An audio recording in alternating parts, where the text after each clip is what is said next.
Yeah. Yo, people, check it out. ESports Boxing Club. New boxing game. If y'all like me, you know damn well we ain't had a boxing game for console in a long time.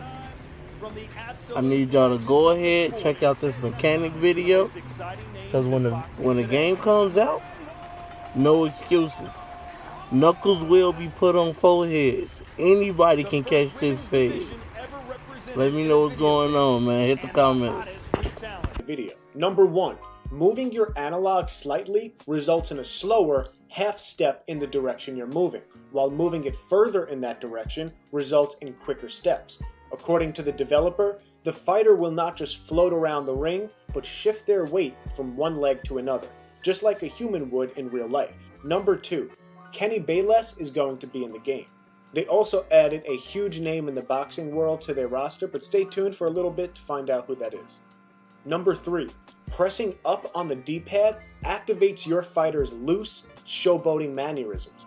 You only have to press up once on the D-pad and it's activated until you turn it off. This will result in your fighter performing their very own unique movements. Some boxers will have more feints in their movement, while other boxers will have more of a showboating style. Here, you see the fighter on the right feinting a punch and then landing a nice left hook behind it. Number 4. When fighters get hit, they make facial grimaces and actually look like they're getting hurt.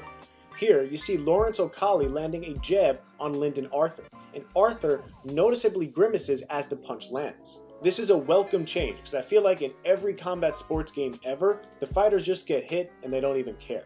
Number 5. In order to dodge a punch, you'll have to flick your left stick in the direction that you want to move while timing it correctly. The developer says that this can be combined with counter punches to make some pretty sick movements. However, the difficulty and spammability of these dodges naturally remains to be seen. Dodges will look different depending on which fighter performs them, and the marquee fighters, aka the more famous ones, are going to have more attention paid to their various animations. You can also activate the reduced movement modifier, which will change the way you dodge punches as you see here. Lyndon Arthur goes full Conor McGregor and puts his hand behind his back, and that's pretty sick. That's what you saw on the thumbnail. Number 7. In order to weave, you hold down your left trigger and move the left stick around. I thought the weaving animations looked pretty seamless and realistic. I liked it. You guys let me know what you think in the comments. Number 8. The new blocking system is without a doubt the most complex and realistic in combat sports gaming history. I recently put out this video breaking down the blocking systems across all combat sports games, and I honestly wish I would have seen this gameplay before I made that video, because this game without a doubt would have been number 1 on that list. There are 2 settings, manual and semi-automatic. In the manual mode, there are 3 points to block on your head and 3 points to block on your body, left, right, and center for each. You'll perform these blocks by holding down the right trigger and moving your right analog stick. In the semi-automatic mode, all you have to do is hold down either high or low block. Number 9. Punches can be thrown while blocking. They will, however, be slightly slower and less powerful. Number 10. Each fighter has a total of 42 punches, and there will be a ton of different ways to mix them together. Number 11. ESBC will include flash knockdowns.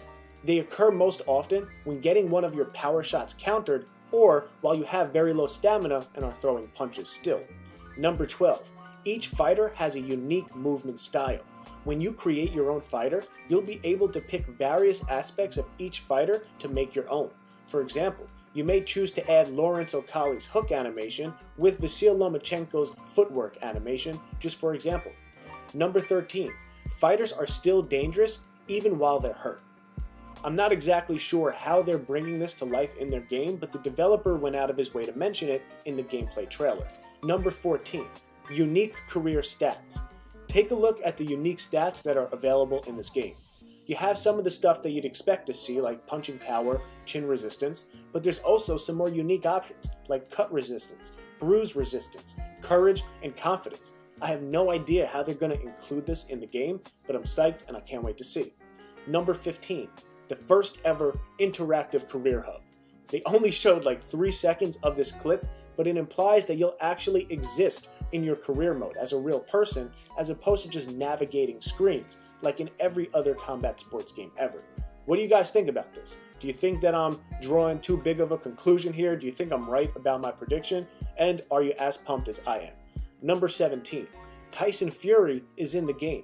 Here's how they unveiled him in the trailer. And now, here is the former unified world champion and the current popular, undefeated, and reigning WBC ring and lineal heavyweight champion of the world, introducing the Gypsy King, Tyson Fury! Number 18, the last thing on this list, they received a brand new round of funding, which is making them able to add even more things to the game that previously they didn't plan on.